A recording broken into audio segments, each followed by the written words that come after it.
Penny, penny, easily spent. Copper, brown and worth 1 cent. Nickel, nickel, thick and fat, worth 5 cents. I know that. Dime, dime, little and thin. I remember you're worth 10.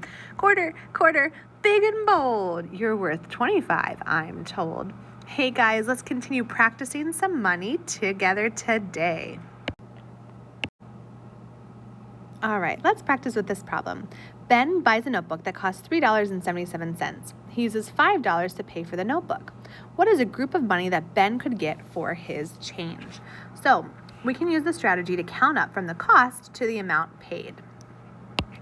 So if I start here with $3.77, I can add $1.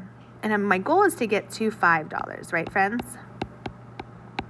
So I can add $1, and that would get me to $4.77. So I added $1.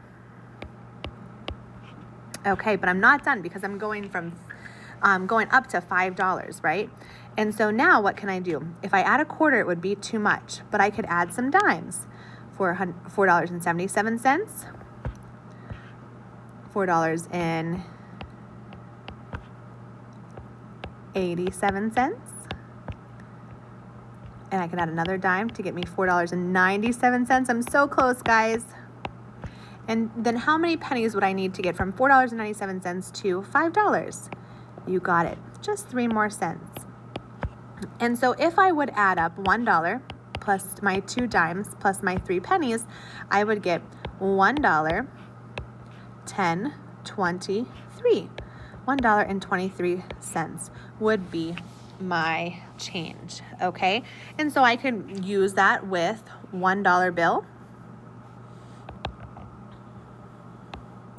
I could also use it with 2 dimes.